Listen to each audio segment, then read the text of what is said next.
মুসলিম বিশ্বের আজাদী আন্দোলন আমরা নেতৃত্ব দেব ইনশাআল্লাহ।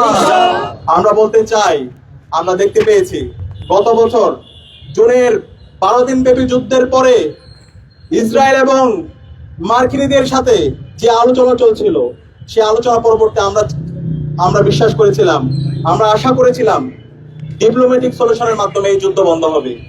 কিন্তু আমরা দেখতে পেয়েছি এই আলোচনা যখন চলছে সেই সময়ে এই ইসরায়েলি কাপুরুষরা, এই মার্কিনী কাপুরুষরা তারা নিরহ মানুষদের উপর হামলা করে শত শত মানুষকে শহীদ করেছে। আমরা ঠিক এই বছরও দেখতে পেয়েছি যখন আলোচনা চলছিল, সেই আলোচনার মুহূর্তে এই জায়নিস্টরা, এই মার্কিনী সাম্রাজ্যবাদীরা নিরহ মানুষদের উপর হামলা করে তারা শত শত মানুষদেরকে শহীদ করেছে। আমরা দেখতে পেয়েছি বছরের পর বছর জুড়ে এই জায়নিস্টরা, এই মার্কিনী সাম্রাজ্যবাদীরা এই ফিলিস্তিনের নিরহ মানুষদের উপর হামলা করে শত শত আমার ভাই বোনদেরকে শহীদ করেছে। আজকে সারা বিশ্বের উন্মুক্ত কারাগার আমাদের গাজা, আমরা আমাদের ইয়াহিয়া সিনওয়ারকে হারিয়েছি, আমরা আমাদের ইসমাইল হানিয়াকে হারিয়েছি। আমরা দেখতে পাই সারা বিশ্বের এক উন্মুক্ত কারাগার গাজা। আজকে আমাদের ফিলিস্তিনের পাশাপাশি ইরানেও এই ইসরায়েলি জায়নিস্টরা এবং মার্কিন সাম্রাজ্যবাদীরা ক্রমাগত হামলা করে আমাদের এই মুক্তি আন্দোলনের অন্যতম নেতা ইমাম খামেনিকে তারা শহীদ করেছে। তারা ভেবেছিল ইমাম খামেনিকে শহীদ করে, ইয়াহিয়া সিনওয়ারকে শহীদ করে, ইসমাইল হানিয়াকে শহীদ করে তাদের আদর্শকে তারা থামিয়ে দিতে পারবে। কিন্তু আজকে সারা বিশ্বব্যাপী, সারা বিশ্বের মুসলিমরা, মুসলিম বিশ্বের যুবকরা তারা ইমাম খামেনি হতে চায়, তারা ইয়াহিয়া সিনওয়ার হতে চায়, তারা ইসমাইল হানি হতে চায়।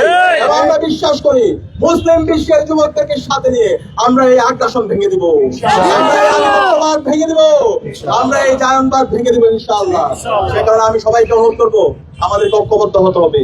আমরা যদি ঐক্যবদ্ধ না হয়, আজকে ইরানের উপর যে হামলা হচ্ছে, আজকে ফিলিস্তিনের উপর যে হামলা হচ্ছে, একইভাবে সকল মুসলিম বিশ্বের উপর, সকল দেশের উপর হামলা হবে। সুতরাং এই জুলুমের বিরুদ্ধে, এই অন্যায়ের বিরুদ্ধে, এই আগ্রাসনের বিরুদ্ধে, এই সাম্রাজ্যবাদের বিরুদ্ধে আমাদেরকে ঐক্যবদ্ধভাবে আমাদেরকে কথা বলতে হবে, আমাদের প্রতিবাদ প্রতিরোধ জারি রাখতে হবে।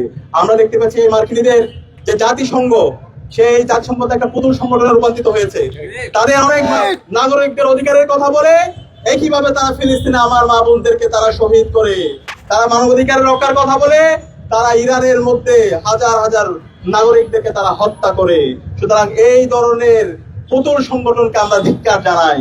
আমরা বলতে চাই মুসলিম বিশ্বের যে ওআইসি আছে এবং মুসলিম বিশ্বের যত সংগঠন আছে সেগুলোকে কার্যকর করতে হবে এবং মুসলিম বিশ্বের যুবকদেরকে ঐক্যবদ্ধভাবে এই অন্যায়ের বিরুদ্ধে, এই আগ্রাসনের বিরুদ্ধে, এই সাম্রাজ্যবাদের বিরুদ্ধে, জায়নবাদের বিরুদ্ধে আমাদেরকে প্রতিবাদ প্রতিরোধ জারি রাখতে হবে।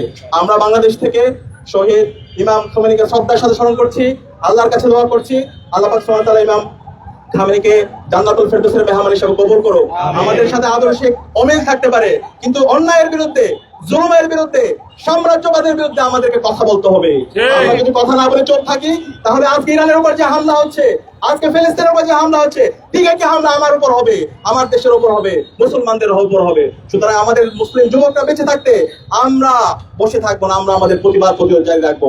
আমরা ভাষায় বলতে চাই, বিড়ালের মতো 500 বছর বেঁচে থাকার দরকার নাই, সিংহের মতো 1 ঘন্টা বাঁচতে চাই।